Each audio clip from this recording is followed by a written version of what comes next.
Hoje trazemos 2 casos terríveis. Primeiro caso. No fim da tarde de 28 de agosto de 2014, em Londres, Inglaterra, começava a obscurecer quando Alice Gross, uma adolescente de apenas 14 anos, deixou sua casa no bairro de Hanwell para uma caminhada habitual às margens do rio Brent.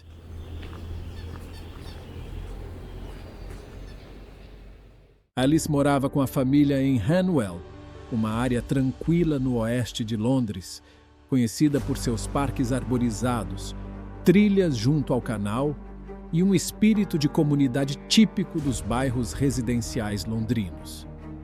Às quintas-feiras costumava sair para caminhar sozinha, hábito que usava como forma de se reconectar consigo mesma e aliviar a ansiedade. Havia algo quase ritualístico em suas caminhadas. Os mesmos caminhos, as mesmas paradas, a mesma promessa aos pais de que voltaria antes do anoitecer. Era um padrão tão constante que qualquer desvio, como aquele 28 de agosto, rapidamente despertaria alarme. Era por volta das 15 horas, uma quinta-feira como qualquer outra. Ela avisou os pais que retornaria às 18 horas, algo que fazia com regularidade quase religiosa. Mais tarde, por volta das 17 horas, enviou uma mensagem de texto ao pai dizendo que já estava voltando. Mas quando o relógio marcou 19 horas e Alice ainda não havia retornado, um alarme silencioso soou no coração de sua família.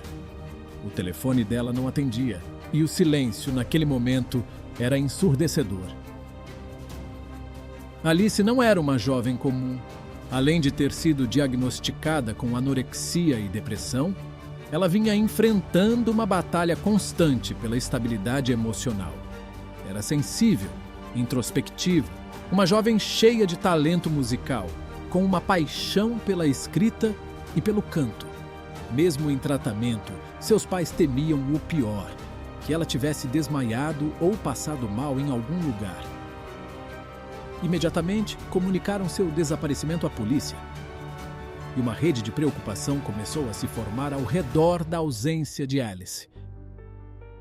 A busca começou ainda naquela noite. Familiares, amigos, vizinhos e voluntários vasculharam a trilha do rio Brent e áreas adjacentes, munidos de lanternas, cartazes improvisados e uma esperança que diminuía a cada hora. Sem sucesso. O detetive, superintendente Carl Mehta, foi encarregado do caso. Era meu primeiro dia de volta ao trabalho depois de 3 semanas de férias e eu era o superintendente detetive de plantão. Desde o início, temi o pior. Cerca de 100.000 crianças desaparecem a cada ano. A maioria volta para casa muito rápido. As investigações que haviam sido conduzidas pela polícia local não tinham identificado onde Alice estava. Fora da escola dela, aqui em Hanwell e em grande parte do oeste de Londres, havia cartazes pedindo que Alice voltasse para casa ou simplesmente que entrasse em contato. Crianças desaparecidas são o pior pesadelo de um policial. Você tem que obter respostas. Alice foi vista pela última vez nas câmeras de segurança ao longo do Grand Union Canal, às 16 horas e 26 minutos de 28 de agosto em Trumpers Way. Ela enviou uma mensagem de texto ao pai para dizer que estava vindo para casa e nunca chegou. No início, eu tinha 4 hipóteses. Uma era que ela simplesmente se perdeu. Outra hipótese era que havia sido detida à força em algum lugar. Poderia ser também que ela havia tirado a própria vida, ou que alguém lhe havia causado dano. O fato de ela ter estado desaparecida por tantos dias nos preocupava.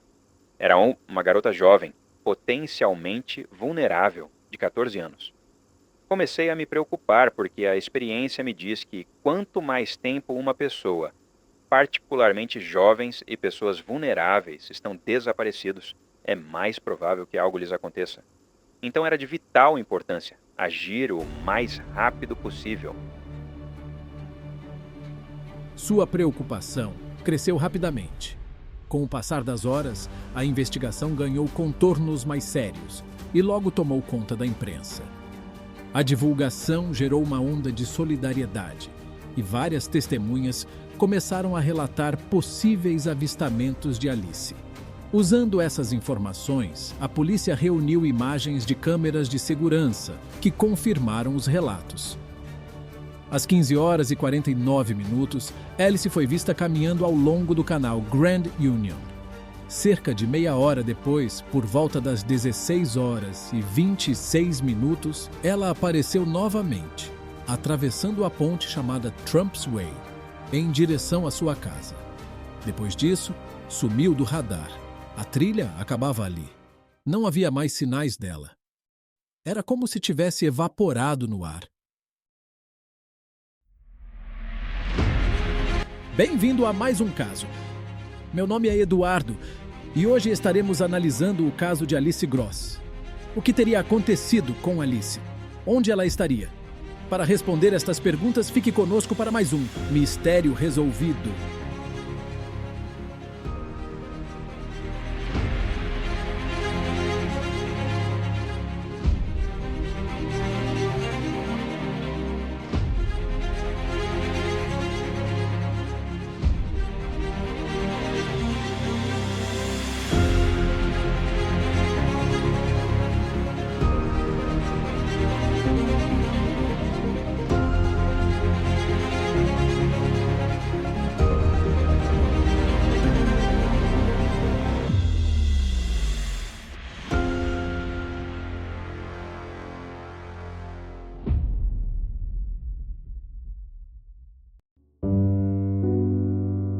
Alice Peta Gross nasceu em 14 de fevereiro de 1998 em Londres, Inglaterra. Era a filha mais nova de Rosalind Hodges e Joseph Lauder e tinha uma irmã mais velha, Nina, com quem mantinha uma relação muito próxima e afetuosa. A família morava no bairro de Hanwell, no oeste de Londres, em uma casa modesta e acolhedora. Alice frequentava a Brentside High School, uma escola pública mista, que valorizava a diversidade e a expressão artística dos alunos. Ali, era considerada uma excelente aluna, aplicada, responsável e comprometida. Suas notas eram boas, e os professores a descreviam como alguém sempre disposta a aprender, mas também a ajudar seus colegas. Era conhecida por seu comportamento amável e respeitoso, além de sua capacidade de criar um ambiente de cooperação ao seu redor. Os amigos de Alice a viam como uma jovem leal, generosa e de grande coração. Era aquela amiga que sabia ouvir, que escrevia cartas, que lembrava datas importantes. Mas havia algo em Alice que se destacava acima de tudo: sua paixão pela música. Desde muito jovem, encontrou na música um refúgio e uma forma de expressão. Tocava piano e guitarra, cantava com uma voz suave e compunha suas próprias canções, como a seguinte: Don't Let It Go Away. Apesar de ser uma adolescente brilhante e carinhosa, Alice também enfrentava lutas internas. Desde os 12 anos, começou a mostrar sinais de anorexia nervosa, uma condição que exigia atenção e cuidado constantes. Ao longo de sua adolescência, passou por momentos difíceis relacionados à sua saúde mental, incluindo episódios de depressão. No entanto, com o apoio de sua família e o acompanhamento médico adequado, Alice buscava forças para enfrentar esses desafios. Sua família a amava profundamente e a acompanhava com dedicação nesse processo, especialmente sua mãe, com quem mantinha uma relação muito próxima e de confiança. Ela amava a natureza e gostava de caminhar pelo canal de Hanwell, frequentemente escrevendo em seu diário ou ouvindo música com seus fones de ouvido. Foi precisamente enquanto fazia o que mais gostava que desapareceu, desencadeando uma grande preocupação em sua família. A angústia da família se transformou em um apelo público. Em rede nacional, os pais de Alice fizeram uma declaração comovente, implorando pelo retorno da filha e pedindo a qualquer pessoa com informações que contatasse a polícia. We love you, we miss you, we want to know that you're safe, and we want you to come home. O caso que até então era um desaparecimento, passava a ganhar contornos mais obscuros, levantando a possibilidade de se tratar de um crime. Compreendendo a gravidade da situação, Mekta transferiu o caso para a Esquadra de Homicídios e Crimes Graves da Scotland Yard. A mobilização pública foi impressionante. A hashtag número #FindAlice se espalhou pelas redes sociais como fogo em palha seca, fitas amarelas foram amarradas em postes e árvores de toda a cidade. E centenas de voluntários se uniram às buscas, mas apesar dos esforços contínuos, nenhum sinal de Alice foi encontrado. À medida que os dias passavam sem um corpo, a possibilidade de que ela tivesse tirado a própria vida parecia menos provável. Porque uma vez que um corpo entra na água, ele afundaria. Mas depois, o corpo começaria a se decompor, o que proporciona uma grande quantidade de bactérias que causam a formação de gás dentro do corpo. Isso então infla o corpo, de modo que o corpo, após cerca de 5 dias, tenderá a flutuar na água. A polícia havia ficado sem pistas. Se Alice tivesse caído ou sido empurrada ou se ferido, então certamente a essa altura a polícia teria encontrado algo. Para o público em geral e para a família de Alice, nada significava que havia esperança de que Alice ainda estivesse viva. 10 dias depois, tendo feito tão pouco progresso apesar dos esforços intensivos, a polícia estaria começando a se sentir incrivelmente frustrada e incrivelmente desesperada. Além da pressão da mídia, os detetives sabem que se Alice foi morta e seu corpo estava na água, à medida que cada dia passa, as provas se tornam mais difíceis de encontrar. Quanto mais tempo o corpo estiver na água, potencialmente mais prejudicial será o efeito que terá na ciência forense e tornará esse trabalho de encontrar evidências significativas muito mais difícil. 1 semana e meia depois que Alice desaparece, a polícia faz uma prisão. Alguém perto de onde Alice desapareceu tinha um equipamento em seu carro que poderia ter lidado com um corpo. Encontraram uma pá, um pouco de corda e alguns sacos na parte de trás de seu veículo. Eram implementos para enterrar um corpo ou ocultar um corpo. A pá seria potencialmente de interesse, particularmente se tiver terra nela. A procedência dessa terra poderia ser estabelecida para decidir se está enterrada em algum lugar. A corda pode ser de interesse porque poderia ter sido usada para amarrar Alice Gross, mantê-la prisioneira em algum lugar. Os sacos, são possivelmente de interesse. Podem ter contido itens da roupa de Alice Gross ou o que seja. É apenas a combinação dos três que causaria um pouco de interesse. Pelo menos, faria com que alguns exames fossem realizados. O suspeito não cooperou com a New Scotland Yard. Não explicou para que eram as ferramentas em seu carro. Era muito evasivo e as suspeitas dos oficiais a respeito de sua participação potencial na análise do desaparecimento cresceram a ponto de ele ser preso. A investigação tomou um novo rumo durante o fim de semana com a prisão de um suspeito. Mas a polícia continuou a enfatizar que continuava sendo uma investigação de pessoa desaparecida. Mas os investigadores não conseguiram uma prova substancial que o ligasse ao caso. Era hora de voltar ao ponto de partida. No dia 4 de setembro, quase uma semana após o desaparecimento, um avanço importante. A mochila da jovem foi localizada próxima à trilha do rio Brent. Dentro dela estavam seus sapatos e outros pertences pessoais. Era uma pista significativa e, ao mesmo tempo, perturbadora. A polícia, então, divulgou imagens das câmeras de segurança que mostravam a mochila em detalhes e reforçaram o apelo para que mais testemunhas se manifestassem. Considerando o histórico de depressão de Alice, os investigadores inicialmente não descartaram a possibilidade de que ela houvesse tirado a sua vida. No entanto, com o avanço das buscas, essa teoria começou a enfraquecer consideravelmente. A mobilização das autoridades atingiu uma escala sem precedentes desde os atentados de Londres em 2005. 600 policiais de 8 diferentes forças, revisando centenas de gravações de câmeras, realizando buscas com cães farejadores e mergulhadores em uma área de mais de 9 milhas quadradas. Mas o silêncio permanecia. Alice continuava desaparecida. As análises de dados do celular de Alice mostraram que a mensagem enviada ao pai fora feita ainda na região do Rio Brent. Märta ordenou buscas mais aprofundadas no local. Cientistas forenses sabiam, se Alice tivesse se afogado, seu corpo já teria emergido, o que indicava possivelmente que algo ou alguém a mantinha submersa. A teoria de um crime começou a se solidificar.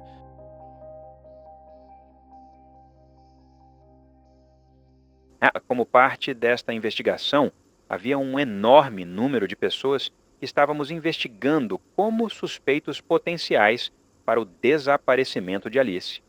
A um passo de onde a bolsa de Alice foi encontrada está o Hospital Ealing. Eles tinham uma unidade de criminosos de abusos, bem como uma unidade de saúde mental.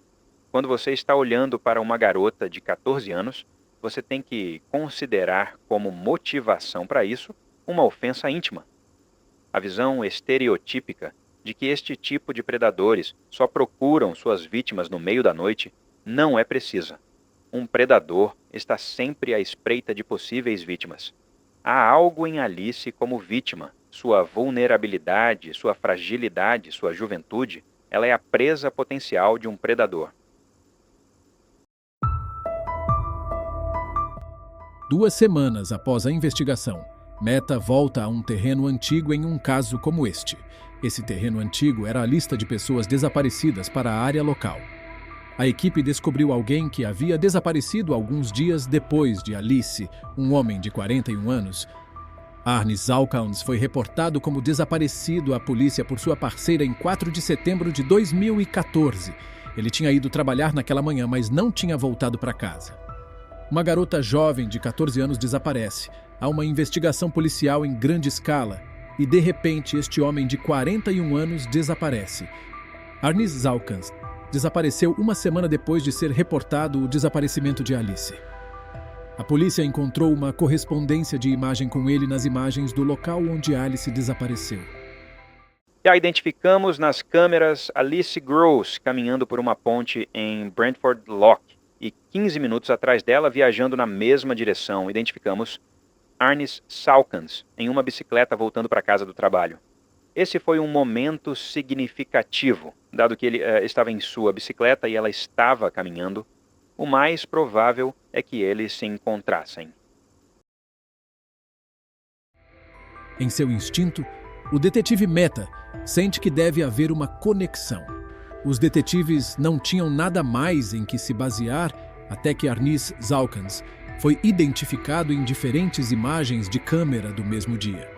A polícia notou algo estranho sobre o tempo que ele levou para ir de bicicleta desde que foi captado pela câmera em Brentford Lock. Ele foi visto saindo para a Uxbridge Road, daquela trilha ao lado do rio Brent, aproximadamente 45 minutos mais tarde do que teríamos esperado que saísse. Isso foi muito suspeito. Diferentes câmeras de CCTV em uma loja mostraram Zalkans com as calças enroladas. Seria isso para andar de bicicleta ou poderia haver uma razão mais sinistra, como evitar a água ou a lama? Às 21h30, Zalkans estava no CCTV entrando novamente no mesmo local. Mas quando reapareceu aproximadamente 1 hora mais tarde, usava roupas diferentes de quando entrou. Ele voltou na manhã seguinte a caminho do trabalho. Ele foi visto no CCTV entrando novamente na trilha e passando um tempo lá. O detetive sênior Carl Märta enviou uma equipe forense maciça para revistar a casa de Zalkans em Ealing. Uma busca muito detalhada e forense começou em seu domicílio. Isso incluía escavar seu jardim. Eles estavam procurando por uma conexão entre ele e Alice, na forma de DNA ou potencialmente seus pertences. A polícia começou também a pedir à comunidade qualquer informação sobre Zalcans, um cidadão letão que vinha morando em Ealing durante os últimos 7 anos. Assim, em 16 de setembro, nomeei Arnis Zalcans como uma pessoa de interesse que estávamos procurando e fiz um apelo a testemunhas, buscando informações sobre seu paradeiro. A tensão aumentava. A Scotland Yard organizou uma reconstituição com uma atriz, vestida como Alice, na esperança de que surgissem novas testemunhas. Em 25 de setembro, a família fez um emotivo apelo. Se você estava no canal quando viu Alice, seja caminhando de bicicleta, talvez em uma barcaça, por favor, fale com a polícia agora. Quanto mais tempo Alice está desaparecida, mais preocupados e comovidos nos sentimos. Cada dia sem ela nos causa uma nova dor no coração, uma nova angústia. Quando começaram a investigar Arnis Zalcans através da Interpol sobre seu histórico na Letônia, descobriram que ele havia sido condenado por assassinar sua esposa na Letônia. Alice tinha sido seguida no caminho do rio naquele dia por um assassino condenado. Isso foi um choque maciço não apenas para a família, mas inclusive os oficiais investigadores ficaram atônitos. Era um homem que tinha um passado muito violento e lhe tinha sido permitido entrar no Reino Unido sem ser investigado. Como pôde isso acontecer? Zalcans não estava em lugar algum e não havia oportunidade de interrogá-lo. A polícia foi à Letônia, para onde ele poderia ter fugido. Expandimos a busca por ele tanto no Reino Unido quanto em toda a Europa, incluindo seu país de origem, a Letônia. Ele havia sido reportado como desaparecido em 4 de setembro. Ele havia fugido do país, ainda estava escondido em algum lugar do Reino Unido. Simplesmente não sabíamos o que havia acontecido com ele. Mas a New Scotland Yard queria ouvir o que este homem tinha a dizer. Por que ele saiu de Ealing e quais foram as circunstâncias que rodearam o caso de sua esposa? Foi descoberto que o que ele fez com sua esposa foi brutal. Ele a atraiu para uma floresta perto de sua casa, a golpeou na cabeça, a esfaqueou e depois escondeu seu corpo em um poço raso que ele havia cavado antes. Então isso foi claramente premeditado. Na Letônia, a pena mínima para assassinato é de 5 anos e a pena máxima é de 15 anos, o que é um tempo incrivelmente curto. Ele foi sentenciado a 8, mas apenas passou 6 anos na prisão. Isso é justiça? Zalcans não era um homem arrependido. Um aspecto preocupante deste caso era a falta de um motivo óbvio. Por que Alice? O parecido físico entre a ex-esposa de Zalcans e Alice era uma possibilidade. Para o detetive sênior Carl Mehta, Zalcans era agora o principal suspeito devido ao seu passado violento e à sua atividade suspeita no momento do desaparecimento de Alice. Acredito que Ernest Zalcans estava fazendo esforços para ocultar o corpo de Alice. A New Scotland Yard estava há 5 semanas na busca por Alice. Os mergulhadores tinham feito buscas detalhadas e lentas e encontraram algo estranho. Os oficiais encontraram uma pilha de troncos. Enterrada dentro do lodo do rio, havia uma roda de bicicleta amarrada a sacos de lixo pretos. Quando isso foi recuperado, encontramos o corpo de Alice. Não poderia ser pior. Ela estava envolta em um saco de lixo que estava amarrado à roda de uma bicicleta. Em seguida, isso foi pesado com tijolos embutidos no lado do rio. E depois foram usados troncos para mantê-lo no lugar. Quer dizer, tudo o possível tinha sido feito para ocultar aquele corpo. A causa do óbito foi asfixia mecânica, que é qualquer coisa que restrinja o peito e impeça uma pessoa de poder respirar. O patologista disse que, neste caso, era o peso de alguma pessoa que se deitou sobre o corpo de Alice. É preciso levar em conta que ela pesava 40 quilos. Alice Gross havia sido encontrada amarrada e enterrada no fundo do rio Brent. A polícia estava agora em uma caçada humana para capturar quem a havia envolvido em sacos de lixo, a havia pesado com uma roda de bicicleta e coberto seu corpo com troncos para que afundasse no lodo. O principal suspeito é Arnis Zalcans. mas ele não estava em lugar algum depois de ter sido reportado como desaparecido um mês antes da descoberta do corpo de Alice. A polícia tinha que rastrear se Salkans havia deixado um rastro para trás. Foram descobertas provas forenses nos sapatos de Alice e em uma ponta de cigarro perto da cena. As provas revelaram que continha o DNA de Salkans. As peças do quebra-cabeça finalmente estavam começando a se encaixar. A investigação precisava de mais. Precisava de um elo direto e inquebrável entre Alice e Arne Salkans que sugerisse que um ataque fatal ocorreu. E então surgiu um grande avanço para a investigação. Abaixo da área do pátio em seu quintal foi descoberta uma capa para o telefone celular de Alice. Então isso forneceu um elo direto, e só há uma explicação de como a capa de seu telefone celular foi parar no domicílio de Arne Salkans, e é que ele atirou no momento em que a atacou. Tudo se trata de levar este homem à justiça. Alice está morta. Ele continua desaparecido. Esta é a única coisa que você pode dar à família. Enquanto a comunidade lutava para aceitar o triste fim de Alice, a caçada continuou para encontrar Salkans. Cerca de 5 semanas depois que Alice desapareceu, a New Scotland Yard o encontrou. Durante o curso das buscas mais amplas no Boston Manor Park, cerca de 4 dias depois que o corpo de Alice foi encontrado, as buscas encontraram Arne Salkans em uma área arborizada. Pareceria que ele não queria ser encontrado, porque a localização era uma área muito isolada com arbustos e matagais densos, onde seu corpo foi encontrado pendurado em uma árvore. A descoberta do corpo de Salkans significou que a polícia, a comunidade e a devastada família de Alice foram todos privados da coisa mais importante: a justiça. Quando a promotoria decide acusar alguém em um caso como este, tem 2 questões. Primeiro, é de interesse público processar? E segundo, há evidência suficiente para processar? Neste caso, obviamente, era de interesse para o público buscar a condenação, mas você não pode processar alguém que não está aqui, não pode processar um homem morto. Na investigação, foi estabelecido que Arne Salkans tinha tirado a própria vida.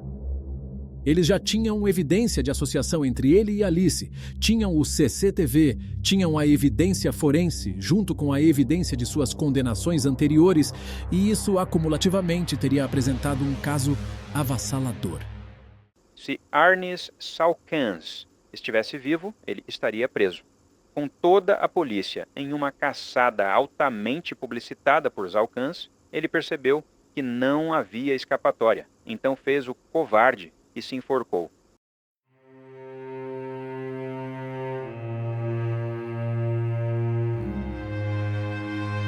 Os detetives estavam procurando por um homem que já estava sem vida. Uma das tragédias deste caso em particular é que a família de Alice nunca viu que a justiça fosse feita. Nunca viram o homem responsável pela tragédia de Alice enfrentar a justiça, comparecer perante o tribunal, responder por seu crime e descobrir por quê. Nunca saberão isso porque ele lhes roubou essa justiça. Se algo de positivo saiu disso, é que os procedimentos para revisar os antecedentes das pessoas que entram e saem da Inglaterra agora foram revisados e aprimorados, o que é certamente algo na direção correta e um passo positivo. A família de Alice encontrou a coragem para expressar sua dor publicamente. É difícil de dizer. É um vazio enorme. É algo que não se pode reparar. Não vejo como pode ser curado. Nunca realmente. Mas ainda penso em Alice todos os dias. Em 23 de outubro, 3 semanas depois que seu corpo foi descoberto, Alice Gross finalmente foi enterrada. Foi um crime dilacerante para todos, mas para sua família será uma tragédia que nunca esquecerão. Fique agora com o segundo caso.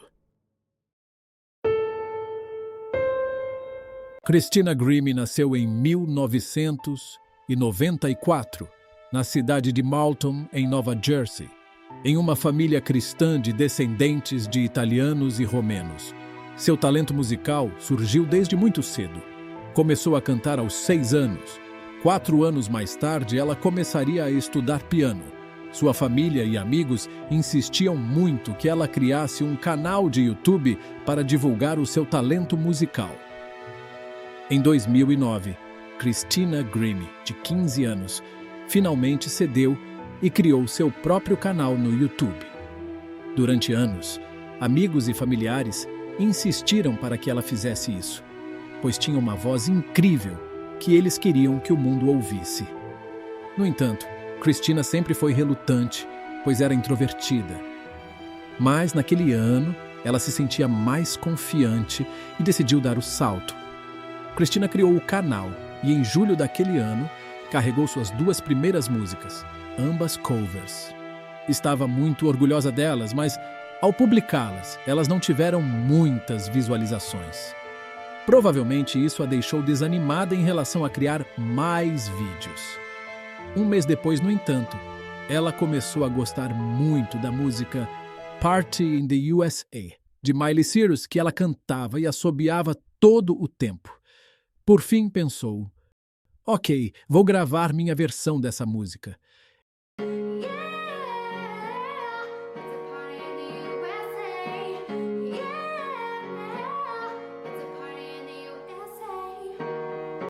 Ela se filmou cantando, postou o vídeo em seu canal, sendo esse o 3º vídeo, e acreditava que ninguém o veria, assim como os anteriores. Porém, desta vez foi diferente. O vídeo se tornou viral quase imediatamente. Milhões de pessoas o assistiram e adoraram. Christina ficou incrédula. Embora seus amigos e familiares já dissessem todo o tempo que ela tinha um grande talento, foi diferente ver o mundo reagindo positivamente e afirmando o quão incrível era sua voz. Com isso, percebeu uma grande oportunidade. Ela começou a postar mais músicas em seu canal, e vários de seus vídeos também viralizaram. Nos 4 anos seguintes, ela acumulou mais de 2 milhões de inscritos, lançou seu próprio álbum e até saiu em turnê com a mega estrela pop Selena Gomez. Em 2014, participou da audição para o programa de competição musical na TV chamado The Voice. Esse programa é extremamente seletivo, aceitando apenas um pequeno número de participantes, todos músicos incrivelmente talentosos. Apesar da dura competição, ela conseguiu ficar em 3º lugar. Embora pudesse ter se sentido um pouco decepcionada por não ter vencido, o programa fez maravilhas para sua carreira. Os jurados eram músicos de renome mundial e sempre que se apresentava na TV durante a competição, sua popularidade só aumentava. Os jurados elogiavam muito o talento de Christina Grimmie, afirmando que, mesmo que não vencesse a competição, alguém certamente a contrataria, pois ela era incrível.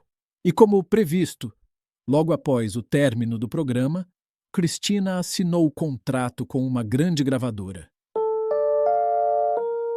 Apesar de ser considerada uma estrela pelas massas, ela ainda se via em primeiro lugar como uma youtuber.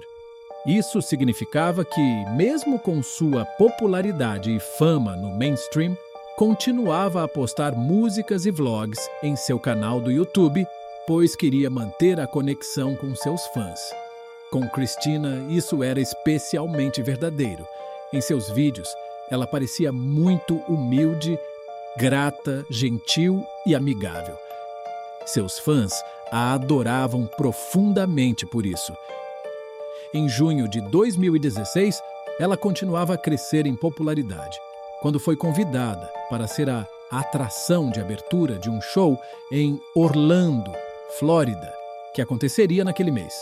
Ela aceitou o convite e, no dia do show, 10 de junho, fez uma publicação em suas redes sociais convidando os fãs. Ei, se você estiver na área de Orlando, venha ao meu show. E depois do show, vou ficar por lá para autografar e conhecer vocês. Naquela noite, o local do show estava lotado. E a maioria das pessoas estava lá para vê-la. e não a atração principal. Christina subiu ao palco e fez uma apresentação incrível. Depois, a atração principal assumiu o palco e o show terminou por volta das 22 horas. Nesse momento, ela voltou do backstage, foi até o público e começou a conhecer seus fãs, abraçando-os, tirando fotos e assinando autógrafos. Às 22 horas e 24 minutos, um homem que era seu fã desceu de forma discreta da parte de trás do local. Ele fez um gesto um tanto desajeitado, indicando que queria um abraço. Ela o notou, sorriu e gentilmente caminhou até ele, abrindo os braços para dar um grande abraço. Quando Christina estava apenas a alguns passos de distância dele, o homem, de repente, do nada, disparou 4 vezes contra sua cabeça e seu corpo. O irmão de Christina, Mark, que estava por perto, viu o ataque e imediatamente avançou sobre o atirador, tentando desarmá-lo. No entanto, em um momento de luta, o homem conseguiu se livrar. Ele se levantou, recuou até encostar em uma parede e ficou parado, encarando a multidão horrorizada. Os gritos ecoavam pelo local, enquanto o público fugia em pânico, sem saber qual seria o seu próximo passo. Então, de repente, ele ergueu o braço, encostou na própria cabeça e apertou o gatilho. Havia pessoas na plateia com treinamento médico que correram para ajudar Christina, realizando manobras de reanimação. Infelizmente, não havia nada mais que pudessem fazer. Ela perdeu a vida naquela mesma noite, no hospital. O homem que lhe tirou a vida era Kevin Loibel, e ele tinha 27 anos. Assim como muitos outros, ele era um super fã de Christina. Mas sua admiração por ela se transformou em uma obsessão doentia. Quando percebeu que nunca teria um relacionamento romântico com ela, chegou à conclusão de que se ele não poderia tê-la, ninguém mais poderia. Ao ver a postagem de Christina nas redes sociais, convidando os fãs para o show em Orlando e oferecendo-se para conhecê-los depois, Kevin enxergou ali a oportunidade para executar o que tinha pensado. Ele morava em São Petersburgo, na Flórida, a 200 quilômetros de distância do local do show. Depois de ler o post, Kevin se preparou com tudo o que tinha em casa para concluir seu plano. Chamou um táxi que o levou até Orlando. Ele conseguiu entrar no local do evento porque não havia detectores de metal ou revistas no acesso. Durante o show, ele ficou no fundo do salão. Após o fim do evento, esperou pacientemente enquanto outros fãs se reuniam ao redor de Christina. Quando o fluxo diminuiu e havia menos pessoas próximas dela, ele desceu pelo corredor e tirou a vida dela. Aqui está uma foto de Kevin parado no fundo do local, poucos momentos antes do fim do show.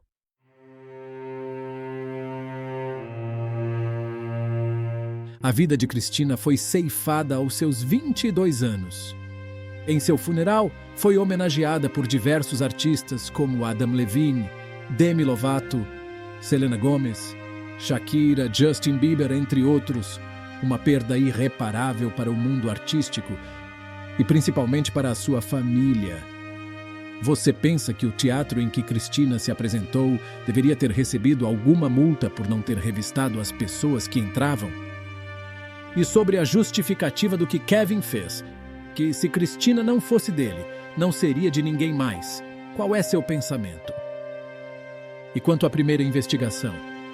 O caso de Alice Gross. Você acha que este crime poderia ter sido evitado? O sistema de imigração e justiça deve ser responsabilizado quando falha em proteger vidas inocentes? Queremos saber a sua opinião. Uma excelente semana e até o próximo. Mistério resolvido.